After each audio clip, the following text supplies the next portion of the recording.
이번 시간에는 비교 소화 생리로서 어린 동물에서의 소화기 발달 과정과 특별한 소화기관을 보이는 포유동물 그리고 조류의 소화에 대해서 알아보도록 하겠습니다. 먼저 어린 동물에서의 소화기 발달 과정에 대해서 알아보도록 하겠습니다.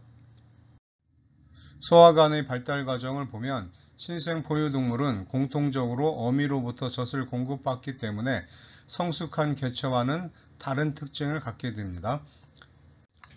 젖은 주로 위 안에서 소화 과정이 이루어지기 때문에 위의 용적이 상대적으로 크게 되고 장내 미생물은 태어날 때부터 갖고 태어나는 것이 아니라 태어난 이후에 주변 환경으로부터 받아들이는 것이기 때문에 신생 포유동물의 경우는 장내 미생물이 거의 없게 됩니다. 말 성체의 경우 오른쪽 상단에 있는 그림에서 보면 알 수 있듯이 위와 소장을 빠르게 통과하여 맹장에 일찍 도달하게 됩니다. 또 대장에 머무는 시간도 아주 길게 나타나는데 이것은 대장에서 미생물에 의해 이루어지는 소화 과정이 중요한 역할을 하기 때문입니다. 이에 반해 망아지의 경우는 젖을 먹기 때문에 위에 머무는 시간이 상당히 길게 됩니다. 또한 소의 경우를 보면 어른 소의 경우는 반추 위에서 미생물에 의한 소화 과정이 아주 중요한 부분을 차지하고 있기 때문에 제1위와 2위에는 미생물총이 발달되어 있고 용적도 아주 크다는 것을 알 수가 있습니다. 그에 반해서 3위와 4위의 용적은 상대적으로 아주 작습니다. 이에 반해 갓난 송아지의 경우는 미생물총도 제대로 형성되어 있지도 않고 또 우유를 섭취하기 때문에 제4위에서 이루어지는 소화 과정이 중요한 역할을 하게 됩니다. 그래서 4위의 용적이 상대적으로 훨씬 큰 상태가 됩니다. 오른쪽 하단에 있는 그래프를 보면 2주령까지는 4위의 용적이 거의 60%에 이를 정도로 아주 큰 비중을 차지하고 있었는데 7주령이 되면은 오히려 제1위, 2위의 용적이 70% 이상으로 커진다는 것을 알 수가 있습니다. 제4위는 24% 정도 수준으로 줄어든다 하는 것을 알 수가 있습니다. 효소의 발달 과정에는 연령이 중요한 요인으로 작용합니다. 돼지 타액 속에 있는 아밀레이즈라고 하는 탄수화물 분해 요소는 아주 어린 자돈에서는 낮은 상태였다가 2, 3주령에 이를 때까지는 약간 증가하고 그 이후에 다시 낮아지는 패턴을 보입니다. 그리고 위 점막에는 단백질 분해 요소가 있는데 출생 후 2주 동안은 이 단백질 분해 요소의 활동도가 아주 낮은 상태를 유지하게 됩니다. 이렇게 함으로써 초유 속에 들어있는 항체가 분해되지 않고 그대로 흡수할 수 있게 해줍니다. 탄수화물의 소화 과정을 보면 소장 내강에서 탄수화물은 2당류 또는 3당류로 분해된 후 다시 소장 상피세포의 솔변연에 있는 탄수화물 가수분해 효소에 의해 단당류로 쪼개져야만 상피세포 안으로 흡수가 될 수 있습니다. 이러한 가수분해 효소에는 6종이 알려져 있는데 설탕을 분해하는 수크레이즈, 아이소말토스를 분해하는 아이소말테이즈, 그다음에 말토스 또는 말토스 트라이오스를 분해하는 말테이즈 2, 3, 그리고 락토스를 분해하는 락테이즈, 그리고 트레할로스를 분해하는 트레할레이즈가 있습니다. 여기에서 트레할레이즈만 잠깐 살펴보면은 두 분자의 글루코스가 알파 1,1으로 결합되어 있고 곰팡이나 효모 등에서 널리 발견되며 곤충의 경우 이제 날개 근육에서 주요 연료로 이용되는 이당류가 되겠습니다. 이러한 가스분해의 활동도는 다음 슬라이드에서 다시 이제 확인을 하게 될 텐데, 일단 간단하게 설명을 하면 락테이즈의 경우 출생 후 2, 3주령까지는 활동도가 높고 그 이후에 이제 감소되는 패턴을 보이고, 수크레이즈나 말테이즈의 활동도는 출생 시 활동도가 낮고 시간이 지남에 따라서 활동도가 증가되는 패턴을 보이게 됩니다. 소에 대해서 알아보면 어린 송아지의 경우 장정막 상피세포의 수크레이즈 활동도가 아주 낮은 상태로 존재하기 때문에 다량의 설탕이나 전분을 투여하게 될 경우 소화 흡수되지가 않기 때문에 삼투성 설사를 초래할 수가 있습니다. 반면에 락테이스의 활동도는 상당히 높아서 우유 속에 들어있는 유당을 아주 쉽게 분해할 수 있게 됩니다. 이 슬라이드는 앞에서 설명한 돼지 소장 상피세포 솔변연에 존재하는 탄수화물의 가스분해 요소의 활동도가 연령에 따라 어떻게 변하는가 하는 것을 보여주고 있습니다. 수크레이즈와 아이소말테이즈의 경우는 연령이 지날수록 지속적으로 활동도가 증가하는 이런 패턴을 보이고 있고, 말테이즈 2, 3 그리고 트레할레이즈의 경우는 연령이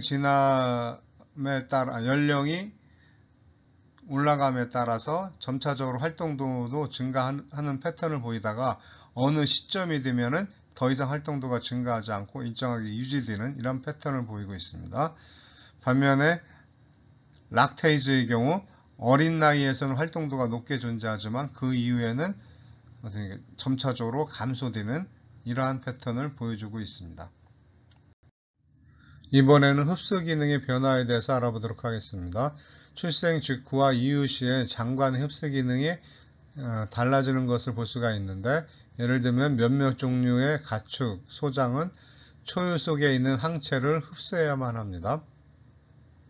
그런데 항체는 분자량이 아주 크기 때문에 항체를 흡수하기 위해서는 세포막의 구조가 변형되어야만 하고, 이러한 변형은 장 점막에서의 물질 흡수 패턴을 달라지게 만듭니다.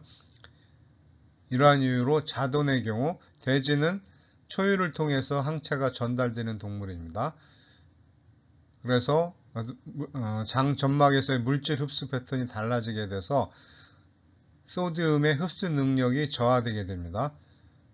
이를 보상하기 위해서 알도스테론이 분비가 되는데 약 2주 동안 알도스테론의 분비가 증가된다 라고 설명을 하고 있습니다. 이렇게 분비된 알도스테론은 결장에서 소디움의 흡수를 증가시켜주는 그러한 기능을 수행하게 됩니다. 즉 부족한 소디움의 흡수를 바로 알도스테론을 분비시켜서 결장에서 이제 보충하는 거죠. 아래에 있는 그림은 이제 그러한 내용을 설명하는 그런 실험 결과가 되겠습니다. 그래서 이제 알도스테론의 양이 이제 X축이고, Y축이죠.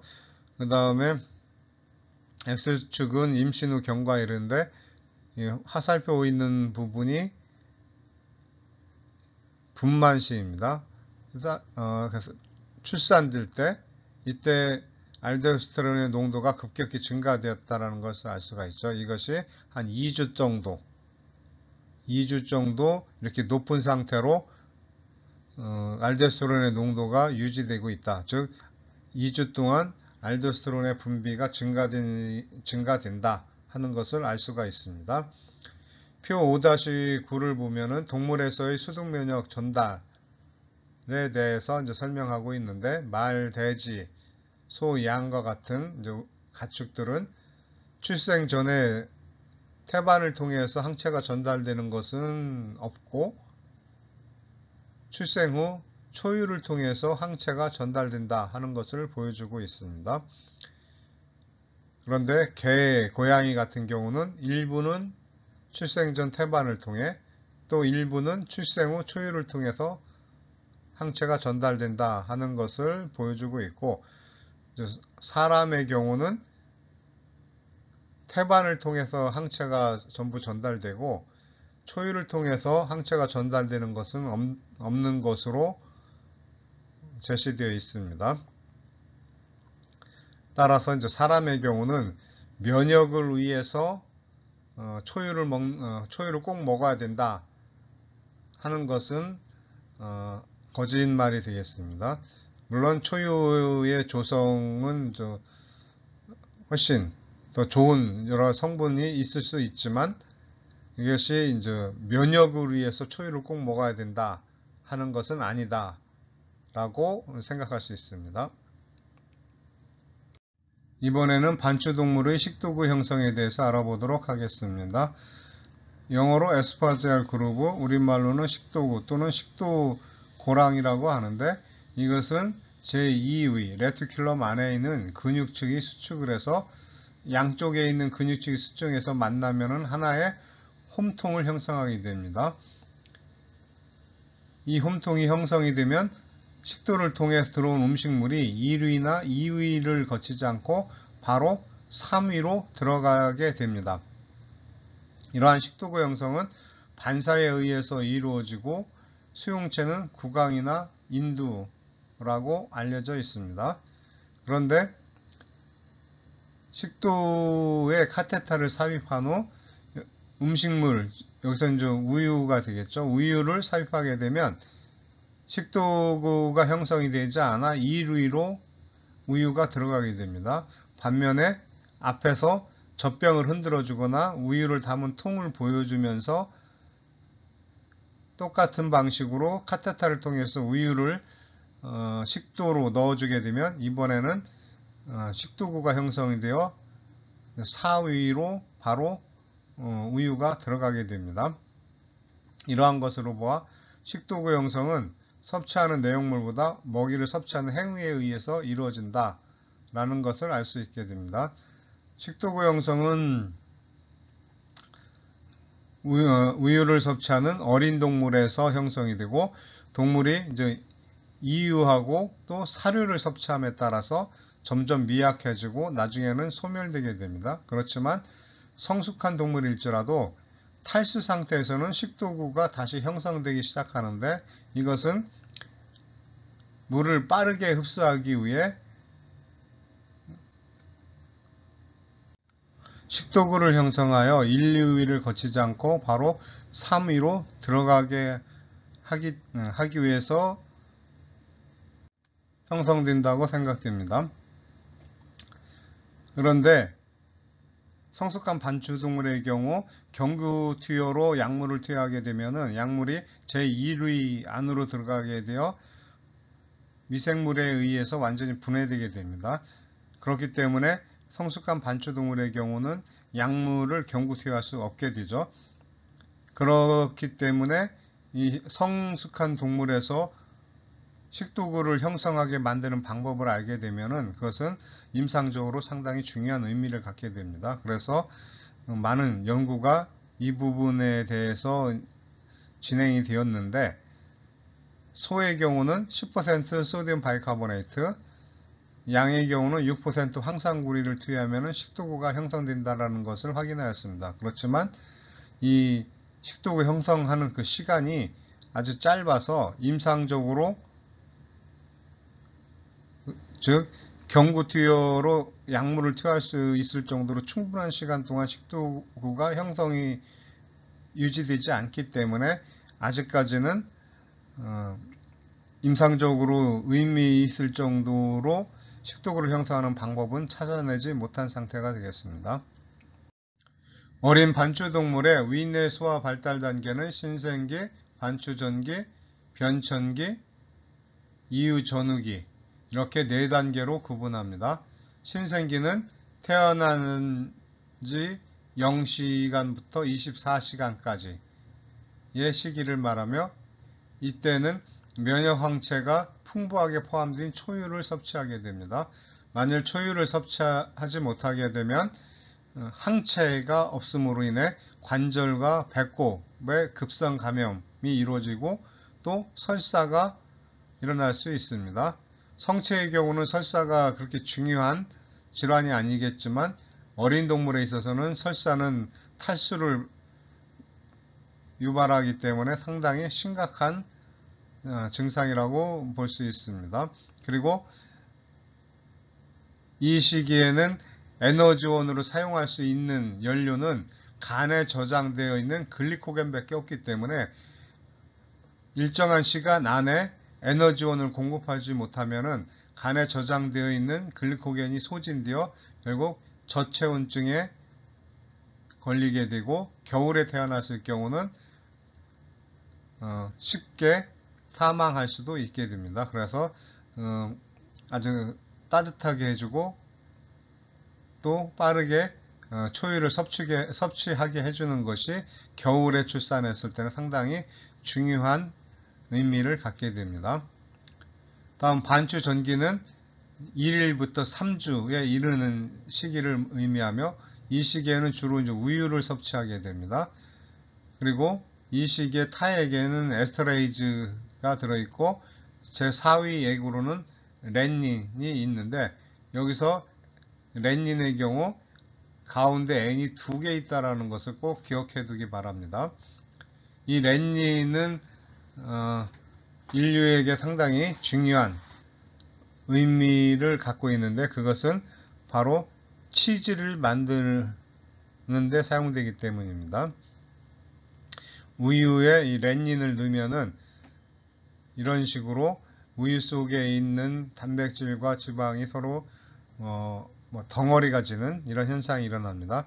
이렇게 모양만 봤을 때는 두부 만드는 방법이랑 비슷해 보여요. 두부도 콩물에다가 간수를 넣으면은, 즉 소금물이죠. 소금물을 넣으면은 서로 얽혀서 이런 형태가 만들어지죠. 그것이 바로 이제 순두부가 되고, 이렇게 이제 침전된 고용물질들을 모아서 굳힌 것이 두부가 되죠. 그리고 우유의 경우는 이렇게 만들어진 이런 침전물들을 모아서 덩어리로 만들고 발효를 시키면은 이제 치즈가 만들어지게 됩니다. 그래서 렌닌은 우리한테는 이제 치즈를 만들어주는 그런 효소로서 이제 의미가 있고, 또 송아지한테 있어서는 이 렌닌이 바로 이런 식으로 앞에서 설명한 순두부와 비슷한 형태로 우유 속에 있는 여러 물질들을 응고시켜 주게 되는데, 이것을 갖다가 응유라고 합니다. 응유는 송아지한테서 상당히 중요한 의미가 있습니다. 만약에 우유가 액상 성분으로 그대로 유지가 된다고 하면은 물은 위를 빠르게 통과하게 되죠. 그렇기 때문에 어떻습니까? 위에서 소화할 수 있는 시간이 충분하지 않게 됩니다. 그런데 이 렌닌에 의해서 커드가 만들어짐으로 인해, 그러니까 덩어리가 만들어지니까 얘는 빠르게 위를 나가지 못하게 되고 위에 오래 머물게 됩니다. 그래서 소화가 일어날 수 있는 충분한 시간을 갖게 되고, 송아지의 소화 과정에 있어서 아주 중요한 의미를 갖게 됩니다. 그런데 송아지가 태어났을 때 보통 처음에는 이제 초유를 먹이지만 그 이후에는 대부분 대용류를 먹이고, 우유는 이제 사람이 먹게 되죠. 그런데 이때 송아지한테 먹이는 대용류가 얼마나 괜찮은 건가 하는 것을 평가하는 기준이 바로 얼마나 응유를 잘 만들어지는가, 즉 이 대용류가 위 안에 들어가서 얼마나 빠르게 고형 성분이 만들어지는가 하는 것이 이 대용류의 중요한 평가 기준이 됩니다. 다음 이제 변천기는 이제 3주에서 8주에 이르는 시기를 말하고, 이 시기에 우유 섭취량이 이제 최대가 된다. 이렇게 되어 있습니다. 아무래도 이제 성장이 많이 일어나는 시기니까 섭취량이 많이 들 테고, 그러면서 또 한편으로는 다른 먹이인 조사료를 이제 섭취하고 또 점점 더 많이 조사료를 먹게 된다. 이렇게 되어 있습니다. 이 시기에 이제 타액선과 제1, 2위가 발달이 된다. 이렇게 되어 있습니다. 그러니까 이 조사료를 섭취하면서 제1, 2위에 미생물종이 들어와서 안착되기 시작한다. 이렇게 생각하면 되겠습니다. 그렇기 때문에 미생물에 의한 소화가 진행되니까 타액선이 발달이 되겠죠. 그리고 이 시기부터는 그동안 우유 속에 들어있던 유당은 결국 포도당으로 이제 나눠지게 되죠. 그래서 포도당이 주 에너지원이 되는데, 이렇게 이제 이 시기부터는 미생물에 의한 소화가 중요한 부분을 차지하게 되면서 이제 휘발성 지방산이 이제 주딘 에너지원으로 사용되는 시기다. 이렇게 이제 생각하면 되겠습니다. 그리고 이후 전후기는 이제 8주 이후부터 이제 성체가 되는 시기까지 이야기인데, 성우가 되는 시기까지인데, 이때는 중요한 특징이 이제 펩시노젠이 분비가 된다. 라고 이제 설명이 되어 있습니다. 이번에는 코주부 원숭이와 같이 잎을 먹는 원숭이류와 자이언트 판다, 그리고 코알라 등에서 나타나는 소화관의 특징에 대해서 알아보도록 하겠습니다. 나뭇잎을 먹고 사는 원숭이의 소화관 구조와 기능에 대해서 알아보도록 하겠습니다. 일부 동물들은 먹이 경쟁을 피하기 위해 다른 동물들이 잘 안 먹는, 좋아하지 않는 먹이를 선택하는 경우가 있습니다. 여기에 나와 있는 코주부 원숭이와 콜로버스 원숭이와 같은 일부의 원숭이 종들은 다른 동물들이 좋아하지 않는 나뭇잎을 먹고 사는데, 나뭇잎은 기본적으로 영양분이 상당히 적으면서도 소화시키기는 아주 어려운 특성을 갖고 있습니다. 그래서 이런 나뭇잎을 먹고 사는 원숭이는 특별한 소화관 구조를 갖게 되는데, 그것이 바로 전위가 되겠습니다.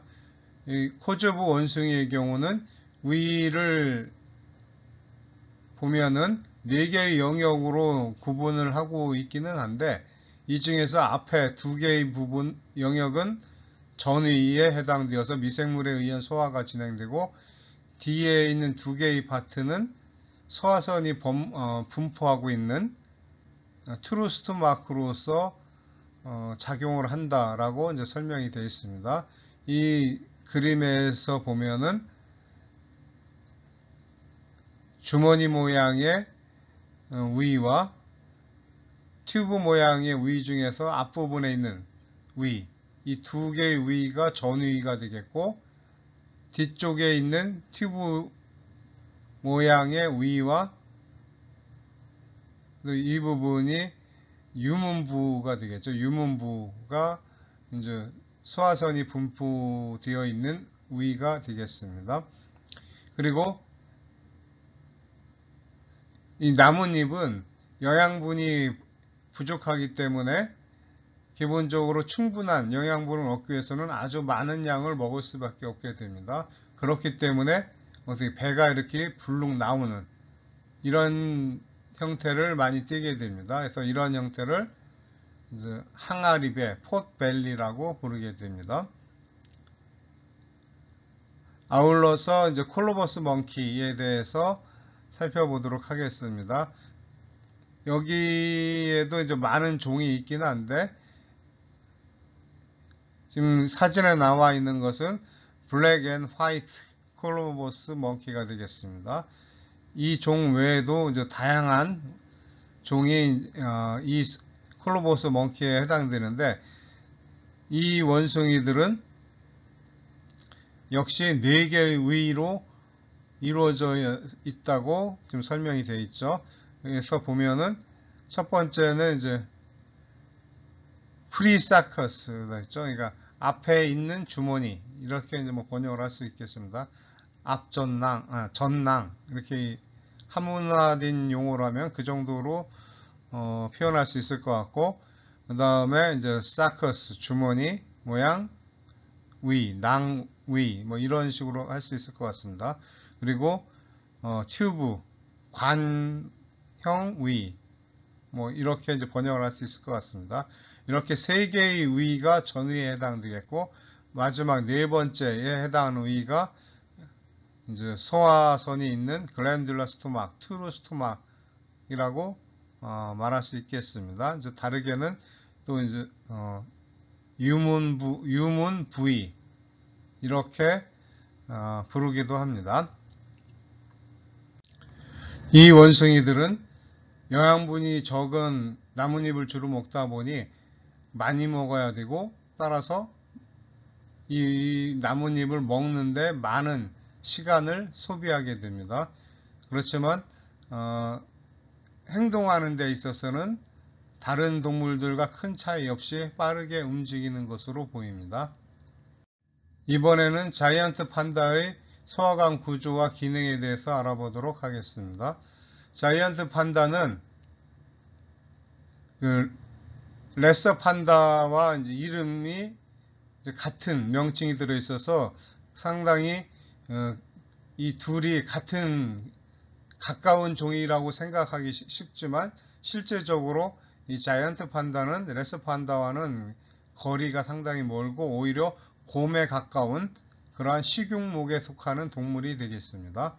그런데 주로 육식동물인 식용물에 속하지만 자이언트 판다는 식물인 대나무를 거의 100% 섭취하고 있습니다.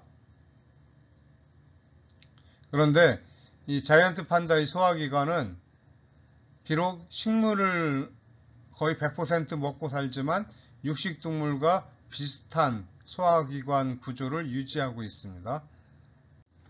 그래서 이제 단백질 성분이 많은 죽순이나 어린잎을 선호하는데, 그럼에도 대나무엔 기본적으로 영양분이 그렇게 많이 있지 않기 때문에 많은 양을 먹어야만 합니다. 그래서 하루에 20에서 40파운드, 대략 10에서 20kg 정도 되는 양을 먹어야만 된다고 나와 있네요. 그리고 아주 소량의 영양분만 소화 흡수가 되고 대부분은 그냥 배설되게 됩니다. 많은 양을 먹기 위해서 하루에 한 10시간에서 16시간을 먹이를 찾거나 먹는 데 사용됩니다. 식용목에 속하는 동물이 대나무를 먹이로 삼다 보니 여러 가지 적응 과정을 거치게 됐는데, 그 중에 하나가 대나무를 씹기 위해서 크고 강한 턱이 필요하기 때문에 얼굴이 커지게 되었습니다. 그리고 대나무를 잡기 위해서 6번째 손가락이 생겨서 손가락이 총 6개가 되었다라고 이제 설명이 되어 있습니다. 그런데 이 6번째 손가락이란 것은 실제 손가락이 아니라 손목뼈가 자라난 것이 되겠습니다. 그리고 곰과는 다르게 어금니가 있다 하는 것이 또 중요한 특징이 되겠고, 그리고 얘도 빠르게 움직일 수는 있지만 에너지를 아끼기 위해서 보통은 아주 느리게 움직인다, 이렇게 이제 설명이 되어 있습니다.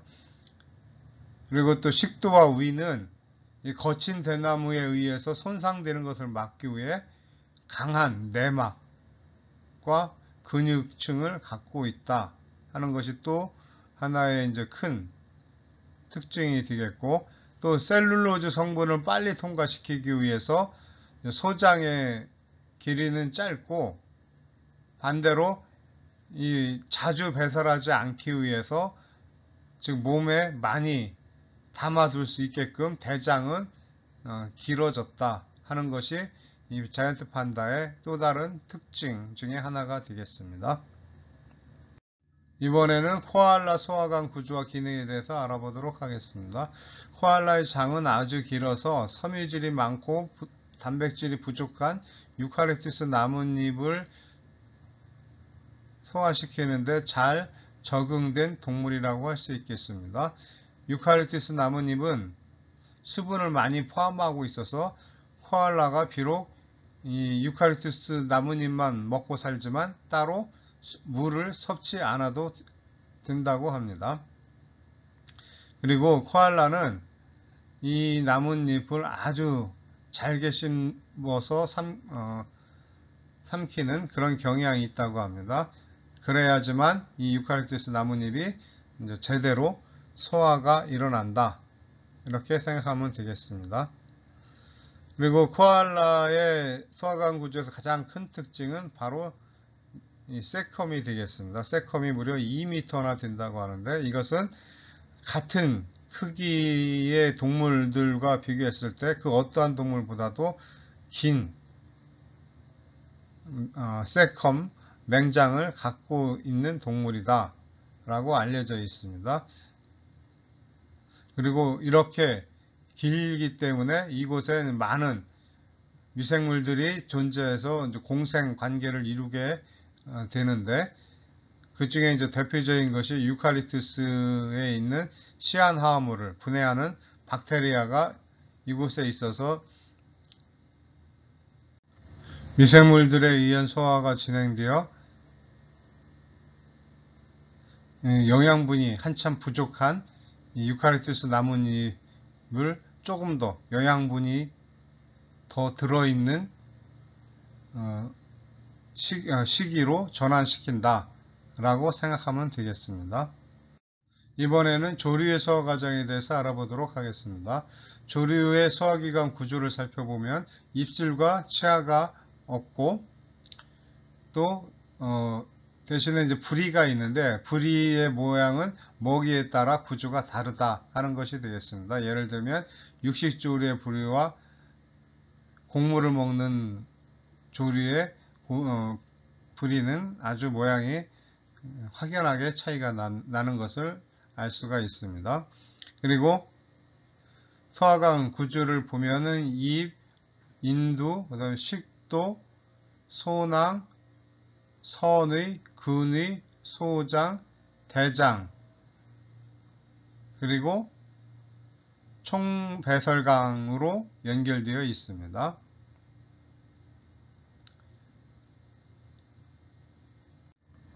선의는 먹이를 임시 저장하는 그런 역할을 하고, 선의에서는 소화선이 분비되며 여기서 분비된 소화액과 먹이를 혼합시키는 일은 이 근의에서 하게 됩니다.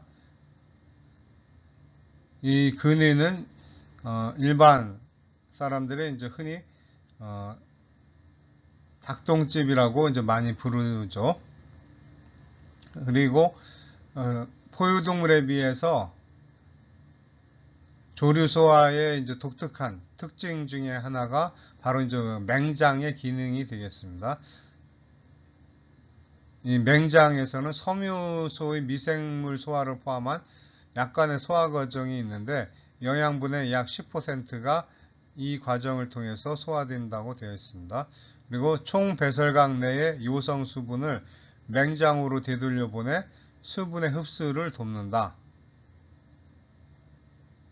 즉 맹장으로 총 배설강에서부터 맹장 쪽으로 역연동 운동으로 액성 성분이 이제 이동이 된다, 이런 얘기가 되겠습니다. 그리고 비단백질 함물이나 단백질 이용을 돕는다 하는 특징이 있고, 그다음에 맹장에 있는 세균은 비타민을 합성하지만 워낙 조류는 이제 빨리 배설을 하기 때문에 흡수할 기회는 없다. 흡수되지 않고 그냥 배설된다 하는 이제 특징이 있습니다. 그리고 전반적으로 포유동물에 비하여 조류에서의 소화 흡수 속도는 이제 빠르고 체온도 포유동물보다 높고 대사율도 훨씬 높은 그런 특징을 보이면서 성장과 성숙도 빠르게 나타난다 라고 이제 이해하면 되겠습니다. 이 슬라이드는 여러 동물에서 분비되는 위산의 pH를 비교하고 있습니다. 간단하게 살펴보면 초식동물에서 분비되는 위산은 상대적으로 아주 높은 pH 값을 보이고 반대로 청수부 역할을 하고 있는 육식 조류, 특히 벌처는 아주 강한 산을 분비하고 있다는 것을 알 수가 있습니다. 우리말로 이제 독수리를 영어로 번역할 때 보통 이글로 번역하는데 제 생각에는 이글보다는 벌처에 더 가까운 것 같습니다. 그럼 벌처와 이글 차이점이 뭐냐면 이글은 주로 사냥을 해서 먹이를 쟁취하는 데 반해 이 벌처는 사냥도 하긴 하지만 주로 죽은 사체를 처리하는 역할을 하고 있습니다. 그런데 만약에 벌처가 어떠한 이유에 의해서 농약이나 이런 것들에 의해서 수가 갑자기 줄어들었을 경우 전염병이 확산이 빠르게 일어날 수 있다 하는 것이 인도에서 보고된 바가 있는데 이것은 벌처가 그러한 전염병에 감염돼서 죽은 사체들을 먹어서 없애주기 때문에 그만큼 확산을 방지해 주는 것이다 라고 생각을 할 수가 있습니다. 그럼 한편으론 이 벌처는 그러한 감염돼서 죽은 사체를 먹었는데도 어떻게 감염이 안 될까 하는 그 원인은 그 이유는 바로 이런 강산을 분비하기 때문에 그 사체 속에 들어있던 병원균들도 이 강산에 의해서 다 죽게 된다. 그래서 이런 강산을 분비하는 이 특징으로 인해 벌처가 생태계에 있어서 전염병 확산을 방지해주는 역할을 한다. 이 정도로 이해하면 될 것 같습니다. 이상 마치겠습니다. 수고하셨습니다.